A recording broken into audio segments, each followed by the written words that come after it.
The sun filtered through the lace curtains of the Carter estate's dining room, casting soft golden patterns over the table set for 6, though only 5 would be seated. Every Mother's Day, Eleanor Carter insisted on the same menu, the same floral centerpiece of white lilies, and the same custom place cards with gold trim. Everything was exactly as she liked it, except for one glaring absence. The head of the table sat empty. Her seat, the high-backed mahogany chair with the velvet cushion, loomed like a shrine. A single teacup rested beside her untouched plate. It still held the faint warmth of the steeped Earl Grey that Marissa had brewed from Eleanor's favorite tin. Julia paced by the window, her arms folded tightly across her pristine blouse, the crisp linen wrinkling under the tension. "She's never late," she muttered, more to herself than to the others. Her voice cracked slightly at the end, though she tried to hide it. Brandon, slouched in a corner with a glass of orange juice already half empty and suspiciously vodka-scented, raised an eyebrow. Maybe she finally decided to skip her own performance.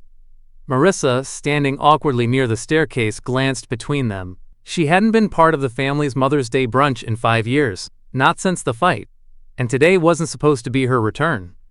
She only came because Eleanor had sent a letter weeks ago with 3 words: "It's time. Come." Then the silence was broken by the heavy creak of a floorboard above them. Julia turned first, followed by Brandon, their shared glance more concerned than curious. They climbed the stairs together, the air between them unusually united in unease. Marissa followed, trailing behind as the tension thickened like smoke. They found her in her sitting room, reclined in her armchair beside the bay window, her hands resting gently on a small box wrapped in deep burgundy paper with a silver ribbon, elegant and unmarked. Eleanor's expression was peaceful. Eyes closed, lips slightly parted, as if she'd fallen asleep in the middle of reading one of her mystery novels. But she wasn't breathing. It was Julia who screamed. A guttural sound, not just of loss, but of shock. Brandon stumbled backward into a side table, knocking over a porcelain lamp, while Marissa stood frozen in the doorway, staring at the gift. No tag, no handwriting, no clue. Just Eleanor gone, and in her hands, a gift she never gave.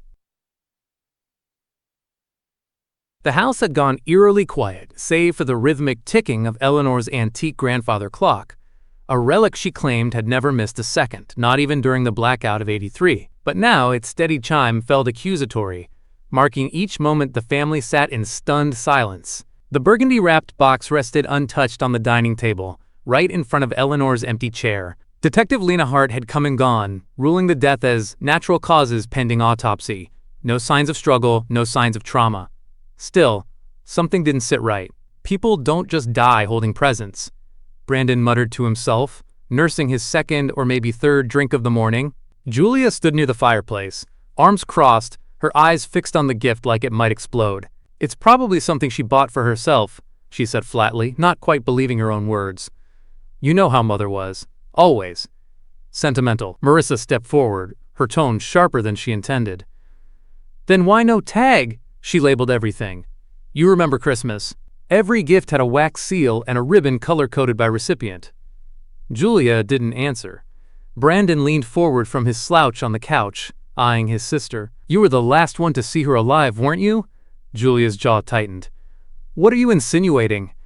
"I'm just asking. You brought her the tea. Maybe you saw who gave her the box." "I didn't see anything," Julia snapped a little too quickly. "It wasn't there when I left her." Silence fell again, heavier now. Marissa noticed Julia's fingers twitching, brushing the hem of her blouse, a nervous tic she remembered from childhood, usually reserved for when she was lying. Then her eyes caught something odd, a scrap of burgundy wrapping paper tucked into the corner of a nearby waste bin, barely visible. She said nothing, for now. Instead, she reached toward the box and ran her hand over the smooth paper, the ribbon still perfectly tied. "So, no one's claiming it?" Julia stepped forward quickly. "Leave it alone, Marissa." "But why? Aren't you curious what's inside?" "I said leave it."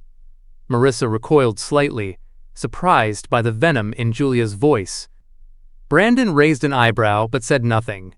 Julia exhaled, tried to soften. "Let's just..." not make this uglier than it already is." Marissa didn't respond, but her eyes drifted again to the waste bin. And that scrap of familiar paper.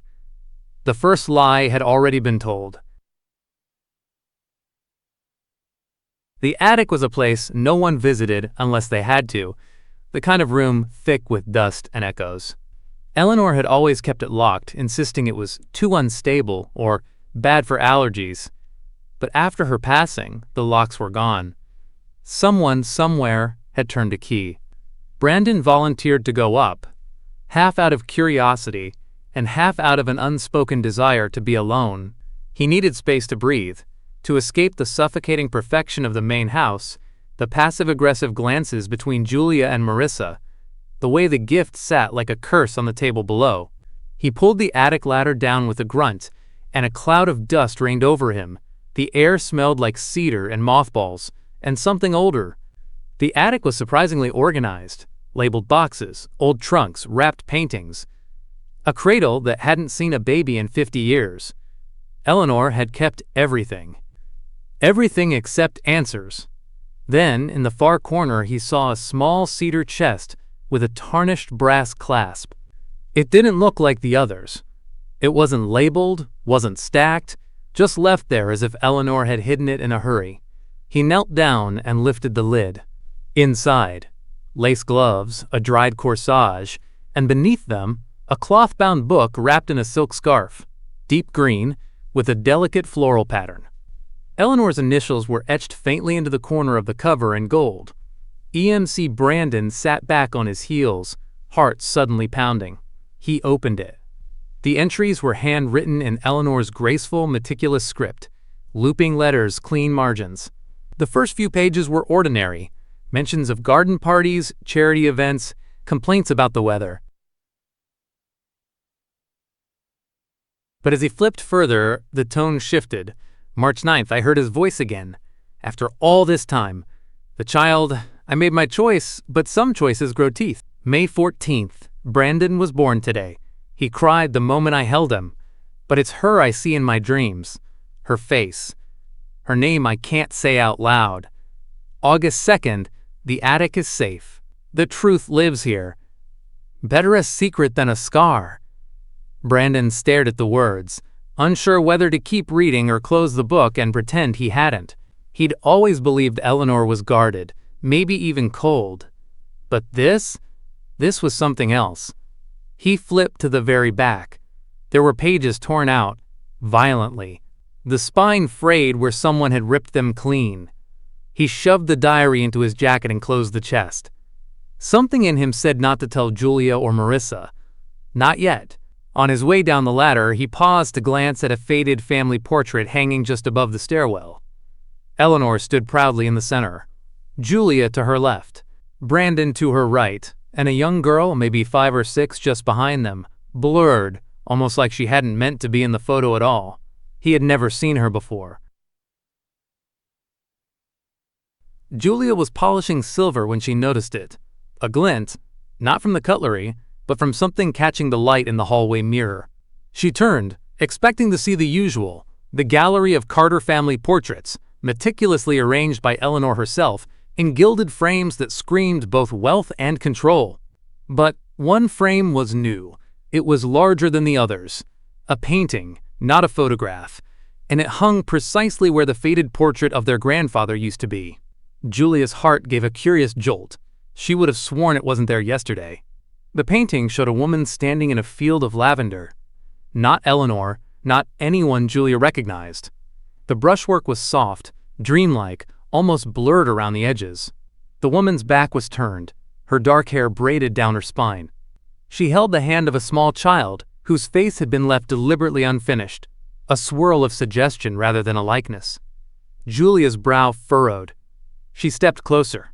There, tucked in the lower corner in delicate script, were the initials, MC Marissa Carter.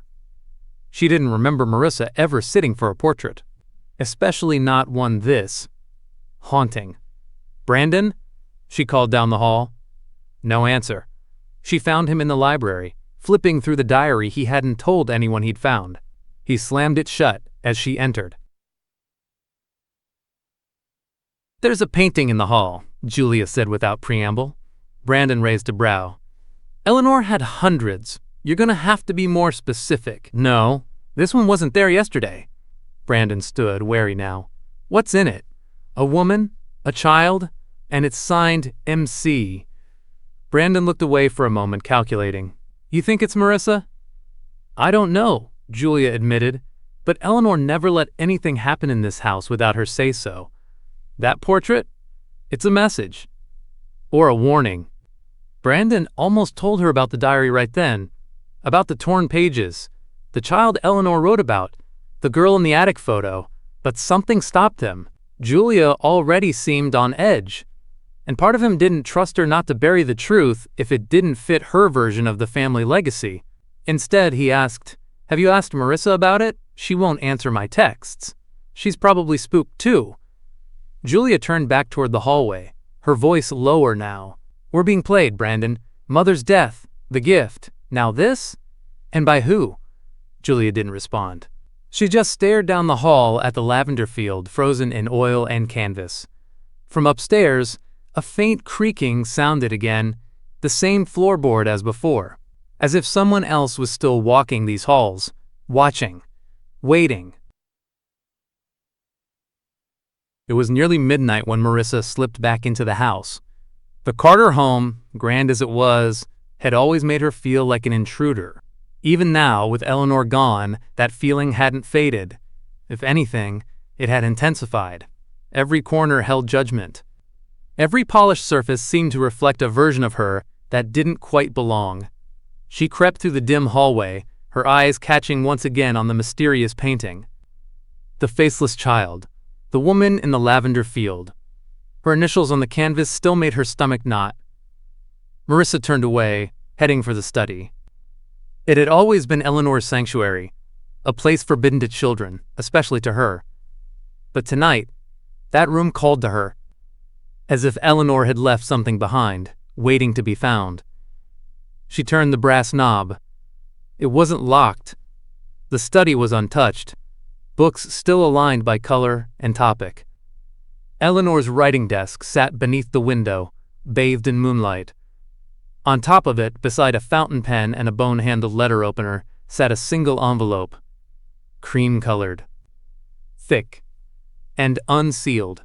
Marissa picked it up carefully. No address, no stamp, no handwriting on the outside. Inside, a single page, written in Eleanor's unmistakable hand. "Forgiveness is the cruelest gift. I tried to give it, tried to earn it, but I fear it was never mine to claim. If they knew what I did, if they knew what I took, there would be no flowers, no graves, only fire." Marissa read it again, and again. Her pulse quickened. If they knew what I took. Took what? A life? A secret? A child? She held the letter to her nose. No perfume. No dated ink. It looked recent. Written in the last few days, maybe even the night before Eleanor died. But why leave it out? Was it meant for her? A sudden thump echoed from the hallway. Marissa's body tensed. She folded the letter quickly, tucking it into her coat pocket, and stepped out of the study. Brandon stood in the shadows near the staircase, watching her. "You're up late," he said, voice low. "I could say the same to you." His eyes dropped to her pocket, just for a second, then back to her face. "You find anything interesting?" "No," she lied. He tilted his head. "Funny, neither did I." They stared at each other. Two siblings, not quite siblings, two liars in a house built on half-truths. Then Brandon stepped back into the darkness. And Marissa, heart-pounding, knew something for certain. The letter was never meant to be found. Not by her. And definitely not first. The attic had become the family's most sacred place, not because of what it held, but because of what it was hiding. It felt like every piece of the house had its own story, but the attic? It had secrets, raw and ancient, that only waited for the right moment to claw their way into the light. Brandon couldn't stop thinking about the diary. The entries had become an obsession, gnawing at him in quiet moments. Eleanor's words haunted him more than he cared to admit. He couldn't understand why she'd written them. Why she'd kept the diary hidden. Why had she kept them hidden? Tonight, he couldn't avoid it any longer. The attic called to him again, not with the quiet invitation of forgotten memories or long-lost things, but with the harsh clarity of something unresolved. The shadows in the attic were long and thick as he climbed the stairs, every creak of the ladder beneath his boots making him wince. But he didn't hesitate this time. He'd seen something in the corner, the cedar chest, and he was determined to understand its meaning. Brandon reached the top and immediately went to the far corner where he'd left the chest earlier. The leather strap that had held it shut was still intact, the brass clasp gleaming faintly in the dim light. He opened it slowly, but as his hands brushed over the surface, something caught his eye, something he hadn't noticed before. Tucked beneath the chest was a faded, yellowed envelope, brittle with age. The seal was broken, the letter inside crinkled with time. His fingers trembled as he unfolded it, and his eyes skimmed over the handwriting. An unfamiliar script that seemed too elegant for Eleanor's usual precise hand. The ink was dark, almost black, but it had faded slightly over the years. To my dearest, the time will come when we can no longer hide, but know this. Your child is safe. I made the choice that no mother should. I will never tell them. They will never know. For you, I would do anything. With all my heart, E.M.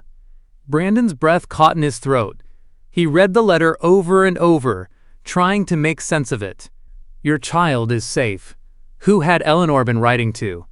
And who was the child? The attic felt smaller now, stifling. It wasn't just the dust or the cramped space. It was the weight of knowing. Eleanor's words felt like a trap, a slow squeeze on his chest. But there was still one thing he hadn't figured out. Who was the child? The floorboards creaked behind him, and Brandon froze. Marissa. He hadn't heard her approach, hadn't sensed her presence until she was standing in the doorway, watching him with a look that was part curiosity, part suspicion.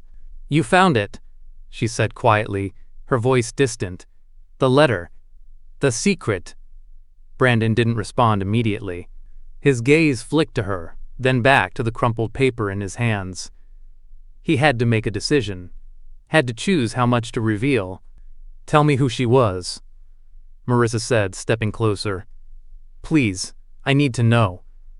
Brandon's jaw tightened, and he took a deep breath. He knew she was right. She had a right to know. But the letter, the words, the diary, everything felt like too much for one moment. Instead, he tucked the letter back into the chest and slammed it shut, sealing it away once more. I don't know, he muttered, finally meeting her gaze. But I'm gonna find out. And for the first time since Eleanor's death, he wondered if he actually wanted to know the truth. The house felt different now. Every room, every hallway seemed colder, as if Eleanor's presence had been a blanket keeping the chill at bay. But now, in the wake of her death, there was only emptiness and a creeping tension that tightened around the family with every passing moment. Julia sat at the dining table, her fingers tracing the rim of a coffee cup she'd hardly touched. She hadn't slept in days. The weight of the mystery, the gift, the diary, the portrait, the letter, was gnawing at her, making her feel like a puppet in a play whose script had been torn apart. Everyone seemed to be hiding something, but she wasn't sure who could be trusted anymore. Especially not Brandon. Brandon's obsession with the attic was growing more intense by the day. Julia could feel his distance, even when they spoke. His eyes always seemed somewhere else, lost in a memory or a secret he refused to share. She knew he was hiding something, just as she knew that Marissa had been sneaking around the house. And then there was that strange painting in the hall. What did it all mean? Suddenly, there was a knock at the door. The sound broke her from her spiraling thoughts. Marissa. Julia opened the door to find her standing there, tense, eyes shadowed with something unreadable. I need to talk to you, Marissa said, her voice tight, like a wire pulled too thin. Julia nodded, stepping aside. Come in. The two women sat in silence at the kitchen table, the air thick, with unspoken words. Marissa had barely been around since Eleanor's death, and every encounter had been awkward at best, filled with silences that stretched too long. But now there was an urgency to her presence. "I think we need to get to the bottom of all this," Marissa said finally, her voice soft but firm. "I can't shake the feeling that someone's trying to keep something from us." Julia raised an eyebrow, her heart quickening. She'd been thinking the same thing, but hearing Marissa say it out loud felt like opening a door she wasn't sure she was ready to walk through. "You're not the only one who feels that way," Julia admitted, her eyes flicking to the hallway, where she knew Brandon was pacing in the study. "Brandon's been acting strange. I don't think he's telling me everything." Marissa leaned in, her eyes narrowing. "I think it's bigger than that. Something's off about the way Eleanor died. The letter, the portrait, it's all connected." Julia swallowed. "You've seen the painting?" Marissa nodded. "It's not just some family heirloom. It's a clue. Eleanor's trying to tell us something from beyond the grave." Julia's heart raced. "I thought the same thing. Then we have to do something about it. We can't keep waiting around for someone else to tell us the truth." Before Julia could respond, Brandon walked into the room. His face was pale, eyes red from lack of sleep, his hair unkempt. He looked like a man who hadn't eaten or slept properly in days. "Stop," he said, his voice cutting through the tension. "I know what you're both thinking. I know you're both wondering what I've found. But it's not what you think." Both women turned to him, their gazes locking. "I'm not hiding anything," Brandon continued, his voice shaking with a mix of exhaustion and frustration. "But I can't be the one to tell you. Not yet. This family, it's breaking apart." Marissa stood, her fists clenched. "It's already broken, Brandon. You're just too afraid to admit it." The words hung in the air like poison. Brandon stared at her, his face twisting with anger before looking away. "You don't get it," he muttered. "There's more to this than you know, more than you can even imagine." Julia stood too, her body tense. "Then tell us, Brandon. Tell us everything." Brandon's shoulders slumped, his expression torn. "I can't. Not yet. But you'll all know soon enough." With that, he turned and walked away, leaving a silence that swallowed the room. Marissa watched him go, then turned to Julia. The resolve in her eyes was like steel. "We can't wait anymore. We need to find out what Eleanor was hiding. And we need to do it ourselves." Julia nodded, feeling a spark of determination light inside her. Whatever secrets their mother had kept, whatever truth Eleanor had buried in the attic and hidden in her letters, it was time to unearth it all. They were no longer just daughters grieving their mother's death. They were detectives now, and they were about to uncover a truth that could destroy them all. The house was quieter than it had ever been. The absence of Eleanor's voice, her commands, her presence, it was suffocating. But the silence also gave them room to breathe, to think, to unravel the mystery they had no choice but to face. Each of them was wrestling with a secret of their own, but it was clear that no one would leave this house with their innocence intact. Julia was the first to break the silence. It was a fragile thread, one pulled taut by years of secrets. She'd spent hours pacing, rereading Eleanor's letters, staring at the painting in the hall, her mind reeling with questions she didn't want to ask. But she could no longer ignore the pull toward the truth. She had to know. And she knew where to look. She couldn't explain why, but something in the house, in the walls themselves, felt off. She couldn't stop thinking about the attic, the cedar chest, and the letter with no return address. But she had to look deeper, beneath the floorboards, beneath the very foundation of the family's secrets.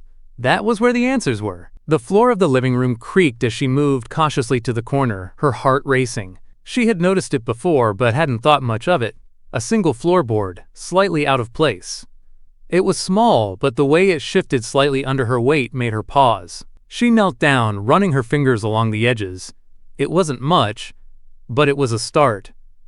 Her breath caught as the floorboard loosened beneath her fingers. It came away easily, revealing a hollow space beneath.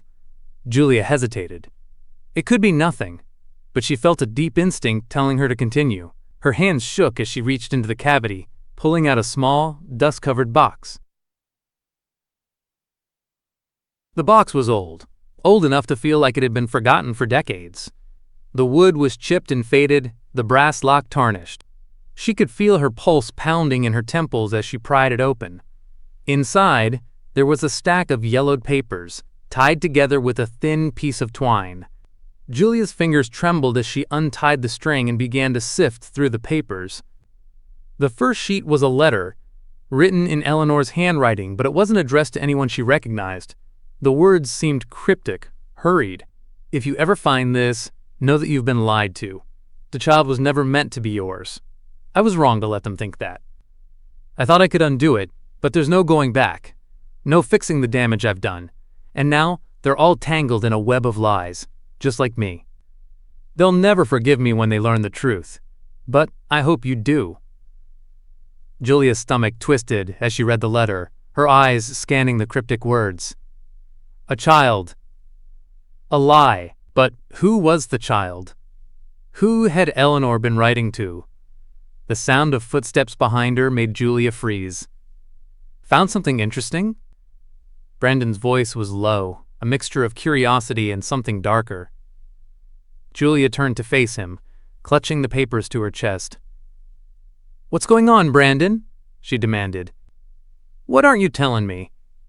Brandon's eyes flicked to the box in her hands, then back to her face. He hesitated before answering. "I thought I'd be the one to figure it out," he said quietly. "But the truth isn't as simple as it seems." "What truth?" Julia pressed, her voice trembling with a mix of anger and fear. "Who is the child? Who is Eleanor talking about?" Brandon didn't answer immediately. Instead, he stepped forward, lowering his voice to a whisper. "You're not going to like it. I don't even like it. Just tell me." Brandon's gaze dropped to the papers in her hands, and for a brief moment, Julia saw something in his eyes, a mix of guilt and something else. "The child was never part of the family," he said, his voice barely audible.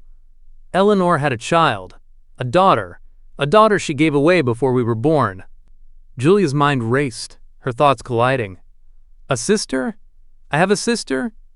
She shook her head, trying to process the shock. "Why did she keep this from us?" "I don't know," Brandon said, his voice strained. "But it's all connected. The letter, the painting, the portrait, the child in the attic. It's all part of the same story." Julia's pulse pounded in her ears as she looked down at the box. The weight of the truth was heavier than she could bear, and yet she couldn't turn away from it. There was more to this, so much more than they had ever imagined. Brandon took a deep breath. "We need to find her, before it's too late." The silence in the room was deafening as the gravity of their discovery sank in. The secrets of the past had come crashing down on them, and there was no going back. The house had never felt more suffocating. Each room, once familiar, now seemed to hold secrets that pressed in from every direction. Julia couldn't shake the feeling that the walls themselves were closing in on her, suffocating her with the weight of everything that had come to light in the last few days. Her mind was spinning, tangled in the lies, the betrayals, and the mysterious figure that had been Eleanor's hidden child. Brandon had insisted they find her, but Julia wasn't so sure anymore. What if the truth they were chasing wasn't one they could handle? What if uncovering the last piece of the puzzle would tear the family apart beyond repair? The letter, the box, the attic, they had all led to one inescapable conclusion. Eleanor had kept an entire child hidden away, someone who belonged to her, but was never meant to be part of the Carter family. And now, that secret was waiting to be uncovered, like a bomb waiting to explode. Julia's hands were shaking as she picked up the phone, dialing the number she'd found scribbled on the back of the letter, the one that had been tied to the mysterious child Eleanor had given up. It rang several times before a voice finally answered. "Hello?" Julia's heart slammed against her chest. She didn't even know what to say. She had come this far. She couldn't turn back now. "Hi," she said, her voice trembling. I'm looking for someone. A child. A girl Eleanor Carter gave up years ago. I think I'm related to her." The silence on the other end was thick, almost suffocating. For a long moment, Julia thought the person had hung up. But then the voice returned. Quieter. More cautious. Who are you? I'm Eleanor's daughter, Julia said. The words tasted foreign, like they didn't belong to her. But they were true. She had a right to say them. I don't know if you know this, but Eleanor kept a secret, a child she gave away before any of us were born. I think you're that child. There was another long pause. Then, finally, the voice responded. I know who you are. I've known for a long time. Julia's breath caught in her throat. Who are you? My name is Rachel, the voice said. And Eleanor was my mother. Everything inside Julia seemed to stop. She felt like the floor had been ripped from beneath her. This was it. The final piece of the puzzle. The child, the lost sibling, the one Eleanor had kept hidden all these years. I don't understand, Julia stammered. Why didn't we know? Why didn't she ever tell us about you? Rachel's voice was thick with emotion, but she remained calm. I wasn't meant to be a part of your family, Julia. I was a mistake. Eleanor couldn't keep me. And she couldn't tell you. She never wanted you to know. The words felt like a slap, even though they were softer than Julia had expected. She'd never imagined that the woman who had raised her, the matriarch of the family, the one who had always seemed so untouchable, had been hiding this deep a betrayal. Why are you calling now? Julia asked, her voice barely a whisper. Because you need to know the truth, Rachel replied. You all do. There's more at stake here than just my existence. Eleanor's death. It wasn't an accident. The air seemed to freeze in that moment. Julia's pulse pounded in her ears. What do you mean? She demanded. What are you saying? Eleanor didn't just die from old age or illness. She was murdered, Rachel said, her voice growing firmer. And it's someone in your family. The words hit Julia like a freight train. Murder. Someone in the family had killed Eleanor. It didn't make sense. It couldn't make sense. Who would do such a thing? Julia's throat tightened. Who? I can't say over the phone. But I can tell you this. The truth of Eleanor's past, the things she kept buried, were far more dangerous than she ever realized, and it's all connected. Someone wanted her dead because of what she knew. The line went dead. Julia stood there, frozen, staring at the phone in her hand. Her mind raced, trying to piece together what had just happened. Eleanor had been murdered by someone in their family. And Rachel knew the truth. She had to know more. But how could she trust this woman who had been kept hidden away for so long? Before she could process the gravity of the conversation, there was a knock at the door. It was too soon, too quick. She hadn't expected anyone, especially not now, when her world felt like it was falling apart. Brandon stood in the doorway, his face pale, his eyes wide with panic. Julia, we need to talk. What is it? Julia's voice was sharp, her mind still reeling from the phone call. Rachel just showed up. She's here. The floor beneath her seemed to shift. Rachel, the lost sister, the truth they'd been chasing. She was here. The revelation that had started as a whisper now thundered through their lives. Julia stared at Brandon. Where is she? Downstairs, Brandon said, his voice trembling. She's waiting. Julia took a deep breath and walked toward the stairs. The last secret was finally coming to light. But at what cost?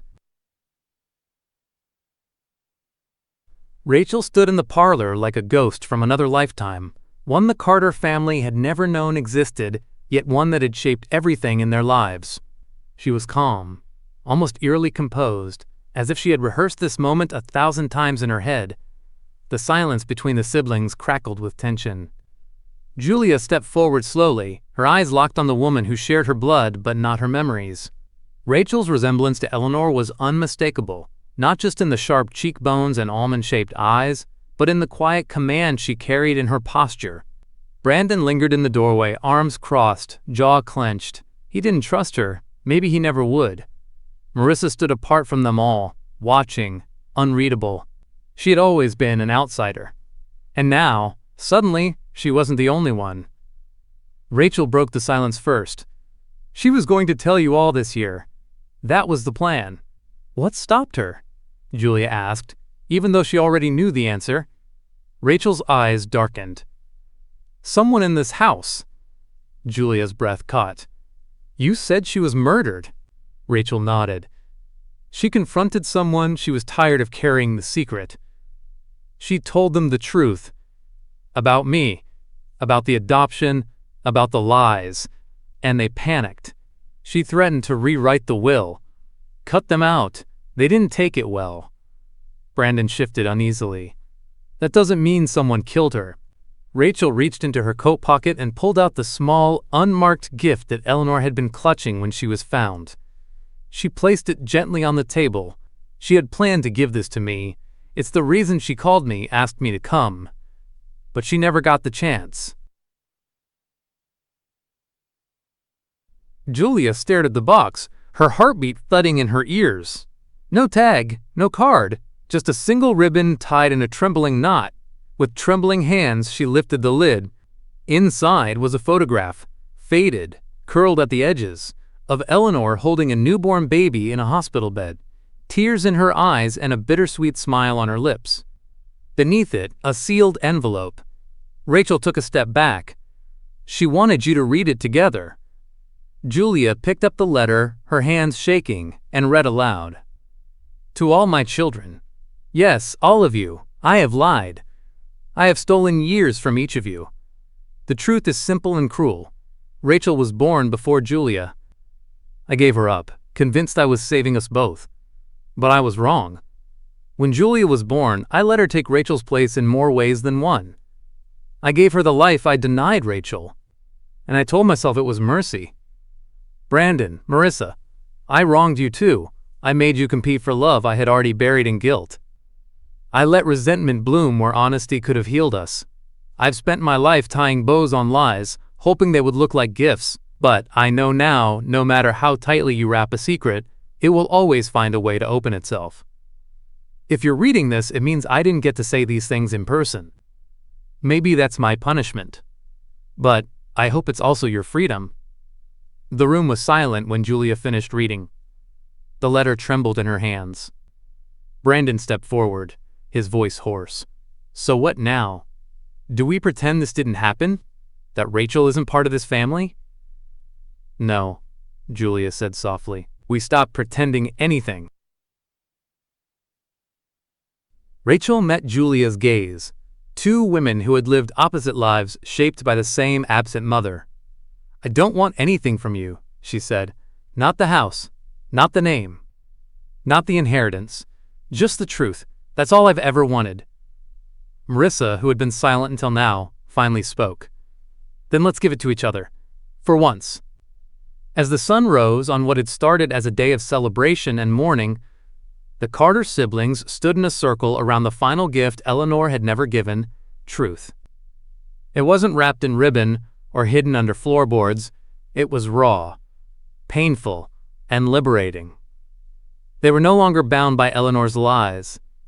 They were free to begin again.